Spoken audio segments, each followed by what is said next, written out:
¿Aún piensa que Turquía entrará en la Unión Europea?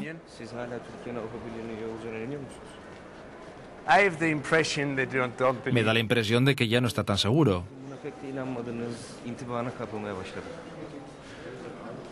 Si nos abrís las puertas, aceptaremos.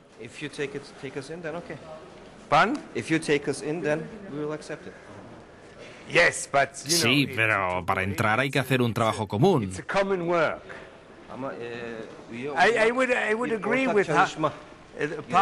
Yo diría que hay una parte de Europa que no piensa así.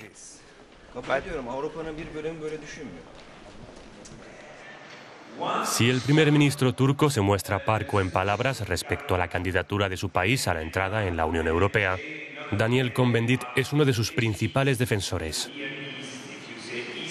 De pasada en Estambul, a principios de noviembre, el líder de los Verdes en el Parlamento Europeo intentó reactivar el proceso de adhesión, que ha perdido fuelle últimamente.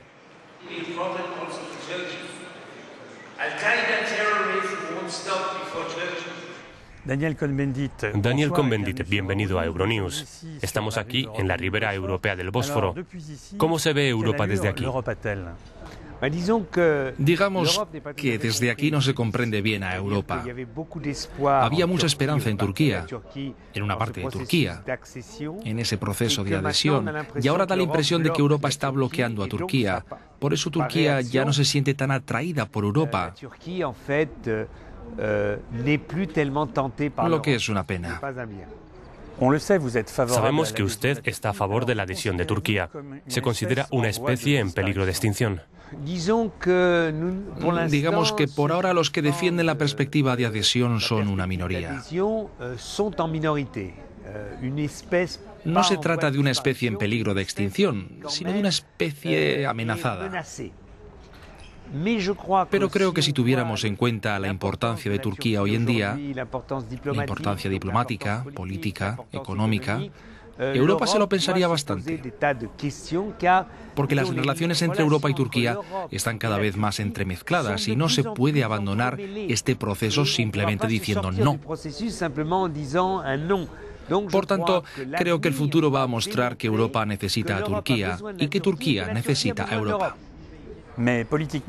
Pero políticamente aumenta la distancia entre la opinión pública y también entre la clase política. Yo pienso que sí, en este momento. Pero creo que cuando vemos el trabajo que tenemos por delante, o sea, el problema de Oriente Medio, las negociaciones con Irán, Turquía necesita de un apoyo en Europa y en Estados Unidos para seguir desempeñando su papel. Ese papel es reconocido, porque hay un proceso de negociación con Europa. Si ese proceso también se interrumpiese, Turquía dejaría de desempeñar ese papel.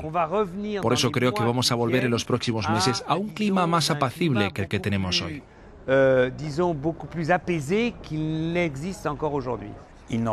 Y aún así las negociaciones no avanzan. Las negociaciones de adhesión no avanzan. Ahora, en junio hay elecciones en Turquía. Yo creo que hay que arreglar el problema de Chipre. Chipre no es lo más importante, pero al mismo tiempo bloquea enormemente. Es necesario impulsar los contactos. Dicen que podría haber intercambios económicos directos con Chipre del Norte. Por eso, Europa debe dar un empuje para que se abra el puerto y el aeropuerto de Chipre del Norte. Ahora, los turcos van a abrir los puertos y los aeropuertos para los grecochipriotas. Turquía tiene que hacer un esfuerzo para reducir el número de tropas en Chipre del Norte. Esto se podría solucionar si hubiera una voluntad política. Nuestra función es la de impulsar esta voluntad. ¿Cómo convencería usted a un ciudadano de la necesidad de la adhesión de Turquía? Bueno, al ciudadano primero hay que convencer a los políticos. Al ciudadano hay que demostrarle que hoy en día, y en vista de la globalización del comercio, de las economías, de una Europa potente que regula la economía y la ecología, necesita a Turquía. Régulant écologiquement, a besoin de la Turquía y que Y para los conflictos que tenemos con ciertos países musulmanes, con un radicalismo islámico, etc., para el conflicto con Oriente Medio, Turquía puede darnos algo que necesitamos. Por eso hay que intentar convencer a los ciudadanos. Habría también que abandonar los clichés sobre el velo.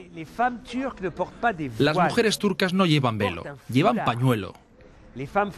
Las mujeres francesas lo utilizaban hace 50 años en el campo. No es un velo, es un pañuelo sobre la cabeza. Pero yo creo que el problema no es el pañuelo, es lo que hay dentro de la cabeza. La cuestión es si queremos un Estado secular. El debate en Turquía sobre la próxima constitución, que será formulada después de las elecciones de junio, será fundamental.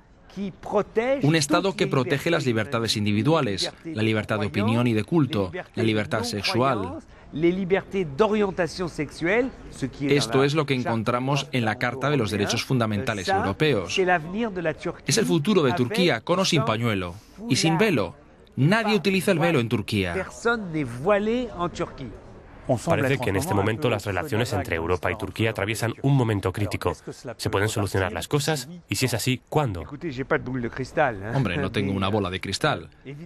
Pero claro que se va a solucionar, por los intereses comunes, porque la implicación de unos y otros es muy profunda. ¿Cuándo? No sé. Pero hay que conseguirlo. Nuestra actividad política debe ser impulsada para que las negociaciones se reabran, para que las leyes en Turquía sobre los sindicatos, por ejemplo, las leyes sean decididas en el Parlamento.